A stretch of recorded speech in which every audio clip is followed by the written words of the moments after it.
अस्सलाम वालेकुम जी। तो कैसे सब, होपफुली सब ठीक ठाक अपने घरों में सेम, हम भी अल्हम्दुलिल्लाह ठीक ठाक जी। तो आज मैं जो रेसिपी लेके आई हूँ वो इंतहाई लजीज इंतहाई मज़ेदार है। ये है जी आलू का हलवा, पोटैटोज़ का हलवा है और बहुत ही ज़बरदस्त बनेगा। और इसमें जो मेन बात है, ये बिल्कुल वैसा बनेगा जैसा मार्केट में अक्सर हमें अवेलेबल होता है, जैसा मार्केट में मिलता है या बाहर ढाबे में जैसा हमें मिलता है। सो जो भी चैनल पे न्यू आए हैं, चैनल को लाइक शेयर और सब्सक्राइब कर दें, बिल्कुल नोटिफिकेशन को प्रेस कर दें। बहुत शुक्रिया।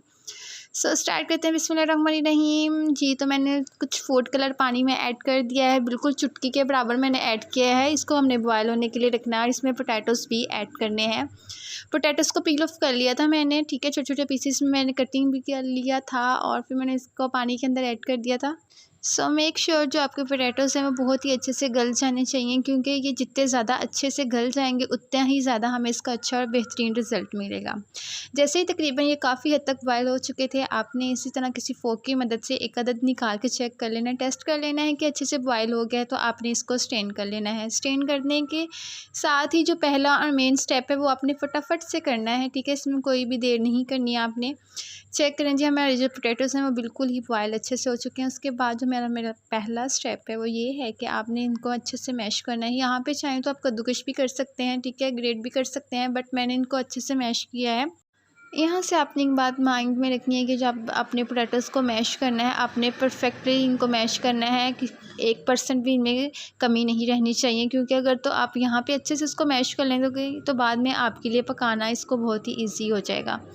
चेक इट आउट जी, कितना ज़बरदस्त हमने मैश कर लिया है आफ्टर 5 मिनट्स। दैन ये है फाइनल इसकी लुक।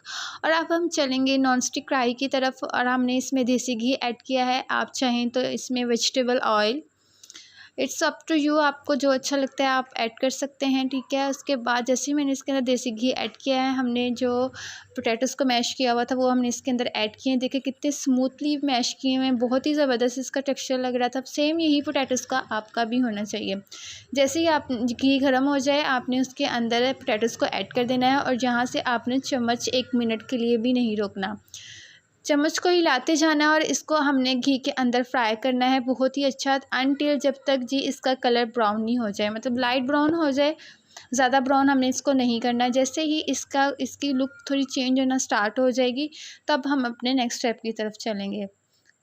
फिर जी जो हमारा नेक्स्ट स्टेप है वो ये है कि हमने इसमें शुगर ऐड करनी है। अब यहाँ पे शुगर ऑप्शनल है, आप अपने हिसाब से ऐड कर सकते हैं, जितनी कम या ज़्यादा वो आप पे डिपेंड करता है। मैंने अपने हिसाब से तकरीबन इसमें 4 से 5 चम्मच ऐड किए थे।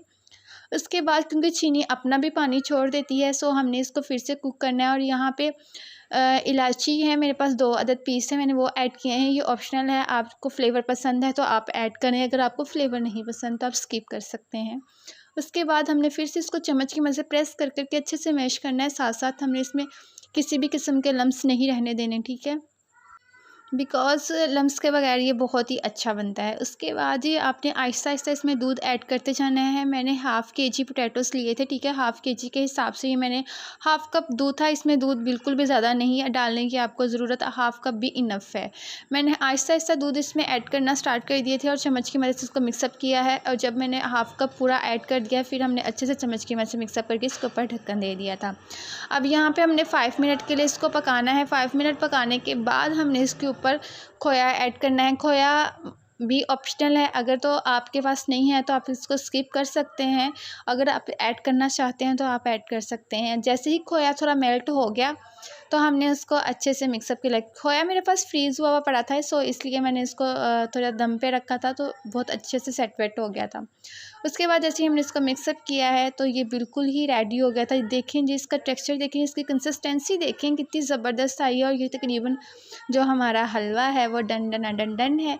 और अब हम इसके ऊपर डालेंगे जी गार्निशिंग के लिए मैंने इसमें आलमंड स्प्रिंकल किए थे। आप चाहें तो आप इसमें कोई सी भी सजावट के लिए जो आपको चीज़ पसंद है आप ऐड कर सकते हैं। मैंने जस्ट बादाम किए थे, ठीक है।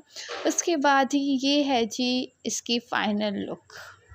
ये वो लाइट में था, ये विदाउट लाइट है, लेकिन ये ओरिजिनल कलर है इसका, बहुत ही ज़बरदस्त आया था, बहुत ही लज़ीज़ खाने में, बहुत ही लज़ीज़। मुझे उम्मीद है जी मेरी आज की रेसिपी आपको बहुत पसंद आएगी। पसंद आए तो लाइक शेयर सब्सक्राइब करें। अल्लाह हाफ़िज़।